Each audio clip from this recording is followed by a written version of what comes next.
ओम श्री परमात्मने नमः। अथ चतुर्थोऽध्यायः। यदा यदा हि धर्मस्य ग्लानिर्भवति भारत अभ्युत्थानं धर्मस्य तदात्मानं सृजाम्यहम्।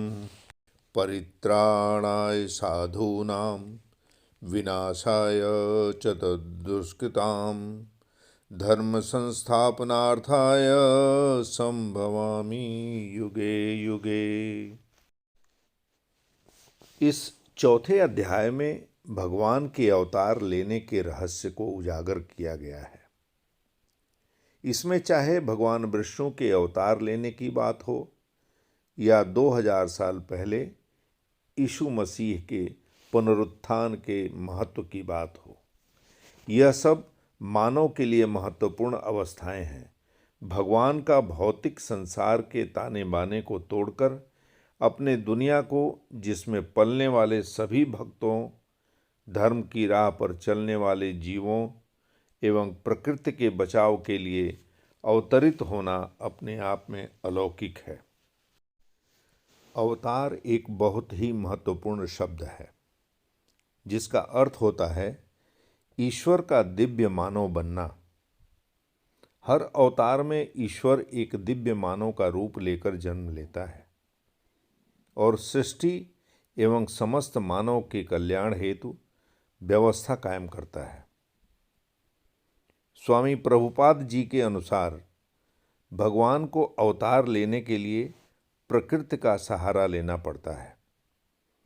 इस बात का उल्लेख स्वामी रामसुख दास जी ने भी किया कि श्री राम जी के अवतार लेने से राज्य पद पर अभिषिक्त होने तक सभी कार्य सीता जी के द्वारा किया गया।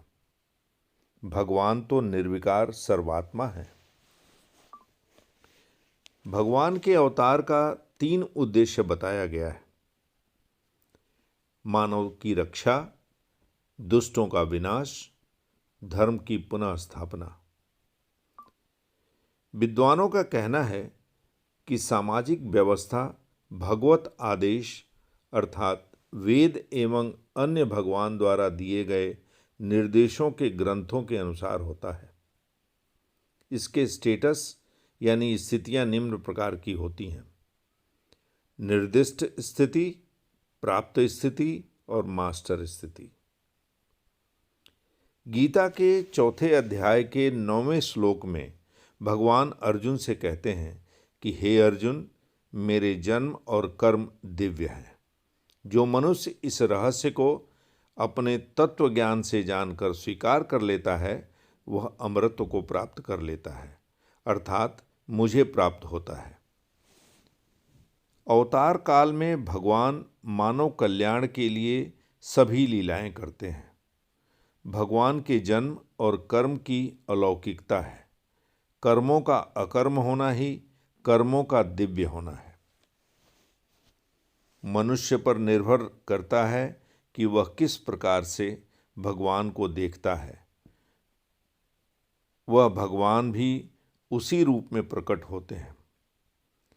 जाकी रही भावना जैसी, प्रभु मूरत देखी तिन तैसी। भगवान का मत है कि मनुष्य को मुमुक्षा जागृत होने पर भी अपने कर्मों का त्याग नहीं करना चाहिए। कर्म करने से बंधन होता है, परंतु कर्म योग से मोक्ष मिलता है। हे अर्जुन, तुम कर्म तत्व को जानकर संसार के बंधन से मुक्त हो जाओगे। स्वामी अड़गड़ानंद जी की व्याख्या है कि ज्ञान योग में निष्काम कर्म योग का आचरण करके जीव पर ब्रह्म परमात्मा को प्राप्त हो जाता है।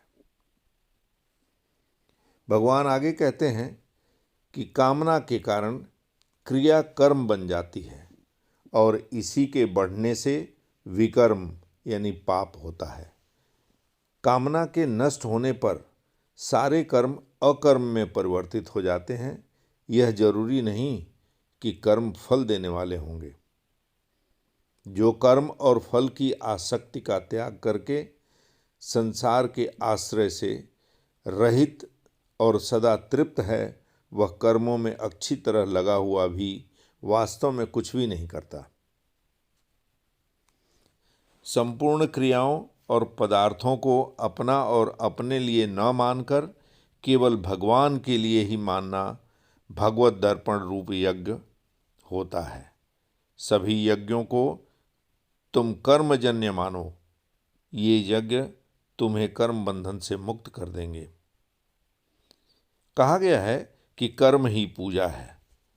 उदाहरण के लिए एक सैनिक जो महीनों तक सीमा की रक्षा करता है, बिना किसी मंदिर या मस्जिद गए, तब भी वो उन लोगों से जो रोज भगवान की पूजा करते हैं ज़्यादा भगवान के करीब पाया जाता है।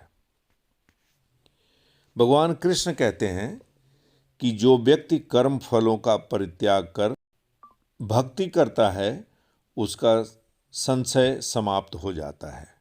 अतः हे अर्जुन, तुम्हारे हृदय में जो संशय उठे हैं, उन्हें तुम ज्ञान रूपी शस्त्र से नष्ट करके खड़े हो जाओ और युद्ध करो। स्वामी प्रभुपाद जी मानते हैं कि इस अध्याय में योग पद्धति यानी सनातन योग का वर्णन किया गया है। इसमें दो तरह के यज्ञ कर्म किए जाते हैं, द्रव्य यज्ञ एवं आत्मयज्ञ। यज्ञ इससे पूरा होता है, इसे करने के लिए प्रणाली को कर्म कहते हैं।